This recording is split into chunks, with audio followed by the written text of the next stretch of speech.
Coming up this week on The Dish, Caroline joins me for Fun Fact Friday, followed by a fashion update with Brittany. Then Jackie with Safe Homes joins us, and Anna shares some peace and positivity. That's right. It's all happening this Friday at 12:30. 9 of the worst interchanges and associates today. The Live 5 for 6 Skyview Network, sponsored by Terry Lambert Hyundai. Ending the month of April with some nice weather. It is mostly dry. We have a mix of sun and clouds, possibly a few showers tomorrow, but other than that, dry conditions and warming up as we go into the first few days of May. All those details coming up. Now on News Channel 6 at 6, new housing coming to Laney Walker Boulevard. We'll have a report from the groundbreaking as your News at 6 starts now. Live from Television Park, this is WJBF News Channel 6 at 6. Good evening, everyone. I'm Hannah Latier in for Brad and Jenny. Thanks for joining us. Coverage you can count on begins with a major step in Augusta today to address the affordable housing crisis. The city groundbreaking on dozens of new units in the Laney Walker area. George Escala has the story. Breaking ground on the latest redevelopment effort in Laney Walker, Bethlehem. It has people talking. We're talking about the Lennox. We're talking about affordable housing. We're talking about Main Street development. We're talking about the continuation of the Laney Walker Bethlehem Revitalization Project. A lot of people said that it couldn't happen, it wouldn't happen, and here we are. Here is what is called the Lennox, named after the historic Augusta Theater. A $17.5 million 64-unit development for those making $55,000 a year or less. We're giving folks an opportunity to live in the middle of one of the most exciting developments in the city. This is our opportunity to build a true mixed-income community through low-income apartments. Not only would it be apartments, it's going to be retail at the bottom, so it's something new that's coming to the community that we need. Not only will the 4-story structure change the skyline of Laney Walker, having more residents helps the city's effort to bring a grocery store to the area that is called a food desert. It definitely is good. It definitely shows the diversification, and it definitely shows the continuity in regards to where we believe the grocery will be. Augusta is providing a $600,000 loan to the developers to make the project happen, as well as a low-cost, long-term lease for the site. In Augusta, George Escala, WJBF, News Channel 6. And it's time now for our first check of the weather. Here's meteorologist Jenna Petracci. And Jenna, sunny temps on our way? Or warm temperatures? Yeah, you could say sunny temperatures. Yeah, we'll go with that. Sunny, it's warm. The temperatures are staying pretty consistent for now. We're around 80 degrees, and that's not going to be changing anytime soon. Here's a look now at our Terry Lambert Hyundai Skyview cam. We did have the sunshine earlier today, but now these high-level clouds are taking over as the sun is going to set shortly. Our temperature today made it to 82 degrees. That is pretty much near average. Our low tonight was 51, also getting closer to average after some very chilly mornings. We had to start the work week in the 30s. Now we're definitely seeing that warming trend. No rain today. It was completely dry, and as I mentioned, sunshine earlier. Now just those high-level clouds and also a bit of haze to the sky from controlled burns across the area. 80 degrees now in Augusta, 78 in Thompson and Evans, Millen at 82, 79 in Aiken, Wrightsville, you're also at 82, and 78 in Washington. The dew points are low, around the 40s today, so we have a dry air mass in place with some pretty light winds. They are coming in from the north, 5 miles per hour in Aiken, 7 in Edgefield, just 5 in Sparta as well. And these winds from the north really not bringing us much of a cool down. It's going to stay warm, along with the clouds taking over tomorrow. You can already see that on satellite and radar. We also have more cloud cover out to the west of us and some showers and storms to the north. Some activity around the border of Kansas and Missouri there. That's where there's the chance of severe weather the rest of tonight and for tomorrow. All that activity staying in that part of the country. And for us, it's just going to be the clouds tomorrow and around a 10% chance of rain. So the weather is still staying pretty quiet to finish off the work week, and the weekend looks fantastic. I'll have a look at that coming up shortly, but back to you, Hannah. All right, Jenna, thank you so much. Drivers along Highway 25 in Burt County will soon have their speed monitored with cameras. New speed zone cameras will be operational in just a few days for drivers near Burt County High School. Graham Lee is live along that stretch of road, and Graham, this is to ensure safety for students and pedestrians at the school. That's right, Hannah, and we're talking about an area that sees a lot of traffic throughout the week, but the Burt County Sheriff's Office has also seen a lot of speed violations, and now they're doing something about it. The Burt County Sheriff's Office and the Burt County school system have talked about implementing speed enforcement cameras for the last year, over the last year, and now, of course, they are taking action. So what they're doing, they did this last year. They had a 12-hour speed study last spring in every school zone in the county, and during that time, they found more than 350 violations during that day, and along with 150 during the school day. But now they're partnering with a tech company called Ultimate to install cameras along the entrance to Burt Veterans Parkway. You'll see signage as you come, letting you know that that is enforced by photographic abilities there. So what we'll do is, after flashing yellow on both sides, north and south, you will see those cameras. And so as you come into the school zone and after you get into the school zone is where those cameras become active and actually pick up the vehicles and use radar to get the speed. Now, Ultimate already started installing those cameras today. One of them is installed behind me just over the hill, and they're going to be operational starting this Monday, April 29th, which will begin a 30-day warning period for drivers coming through the Burt County school zone over here by Burt County High School. Live in Waynesboro, Graham Lee, WJBF, News Channel 6. Graham, thank you. A big expansion for one company in Augusta will bring new jobs to the area. Science Co., the company formerly known as Solvay, broke ground this morning on a plant expansion. The new expansion will help provide materials for more than 1 million EV batteries per year. Science Co. will be making what they call binders to help the batteries last longer and make them safer for electric vehicles. The event brought Augusta's mayor, lawmakers, and a Biden administration representative. Not only the role that Augusta will play in actually leading the clean energy economy by producing this product here, but also the jobs that are going to be created by this facility.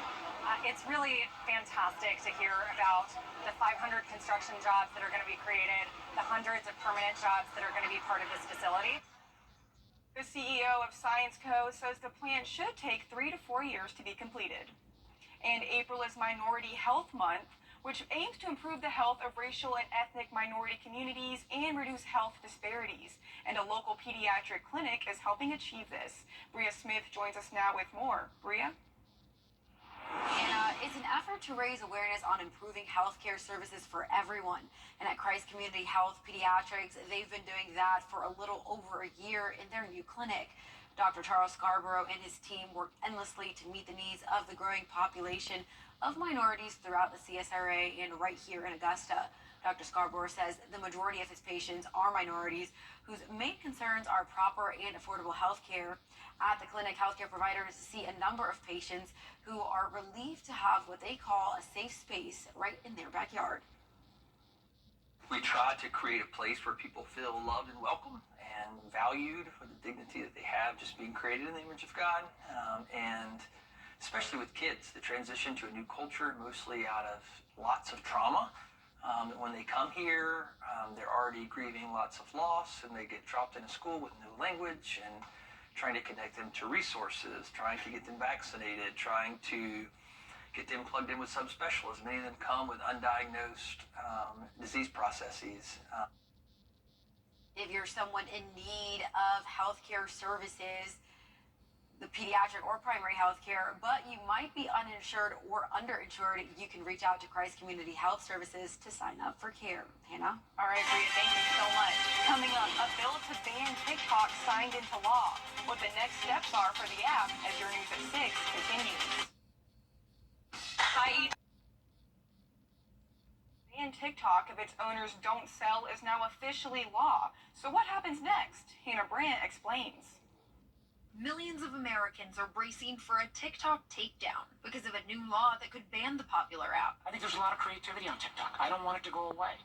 I just don't want at the end of the day it being controlled by a foreign adversary. Senate Intelligence Chair Mark Warner says TikTok users shouldn't worry yet because the law gives TikTok's Chinese owner ByteDance 9 months to sell the app, with a possible 3-month extension if a sale is in progress. There's certainly time on the books to see how this plays out. Right now, there are concerns China's government has too much authority over the app. This is a huge collection tool, both in terms of data and in terms of propaganda for the Chinese. That's why supporters of the law say forcing a sale to a non-Chinese owner is critical for U.S. national security. There are already American investors who are willing and are interested. But TikTok doesn't seem ready to sell, instead promising a lawsuit. We aren't going anywhere. We are confident and we will keep fighting for your rights in the courts. And TikTok CEO Shou Chu says he thinks they'll win.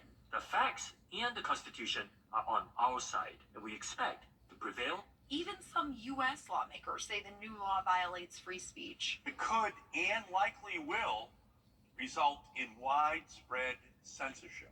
And Senator Ed Markey says if TikTok's legal challenges aren't successful, a TikTok sale would be one of the most complicated and expensive transactions in history. He argues the chances of a sale within a year or ever are very small. In Washington, I'm Hannah Brand. South Carolina Senator Jenna joins us now for another check of the weather. Yeah, that's right. It's going to be pretty quiet still overall. We will have more clouds moving in Friday and Saturday with a few spotty showers around. Otherwise dry with warmer weather ahead next week. All those details when we return. Wow, get ready for spring and summer at Carolina Pottery. Decorate on a budget with great deals on a full selection of lawn and garden decor, including outdoor pots, cushions and pillows, garden flags, and more. Visit carolinapottery.com or a store near you. From scheduling, Jones Volvo Cars. It's TV's biggest morning party, live with Kelly and Mark. With big stars and... Are you rooting for me or against me? Weekday mornings at 9 on News Channel 6. Looking for fabulous seasonal decor for your home and outdoor spaces? Carolina Pottery has everything you need for the season, all at unbeatable prices. Flowers, ribbon, signs, you name it, we've got it. Visit carolinapottery.com or a store near you.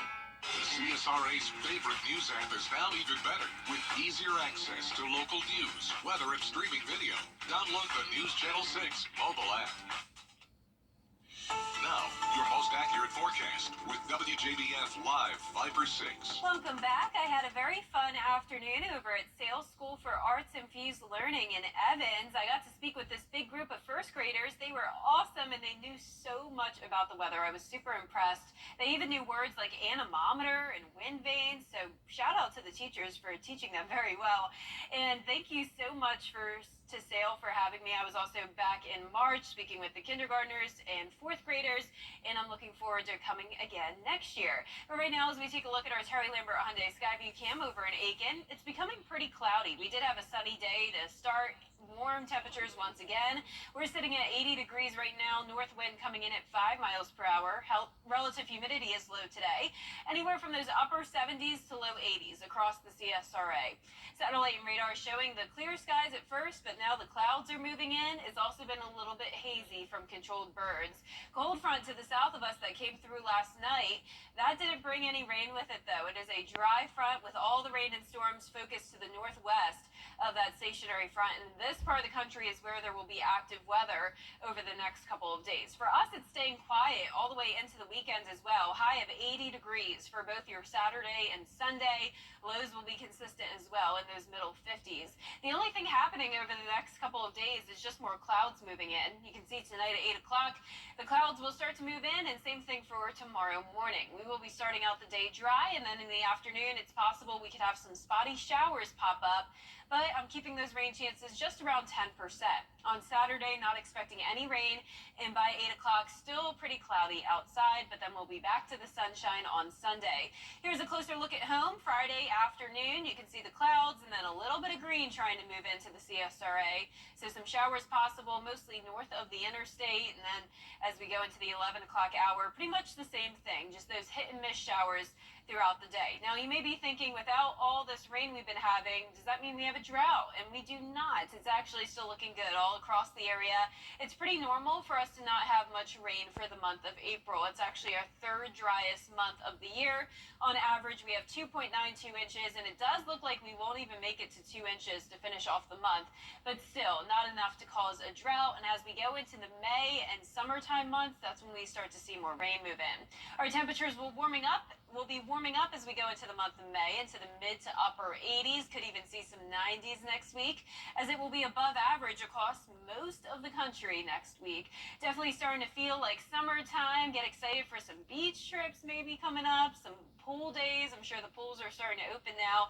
Here's some viewer photos sent in from Skip Hansen from Jekyll Island. Beautiful shots here of some different creatures at Jekyll and some beautiful sunsets as well. So thank you, Skip, for sending in those photos. Our lows tonight will be in the mid 50s. Highs tomorrow will be anywhere from the low 70s to low 80s. So a little bit of a variety of temperatures, but warm to say the least.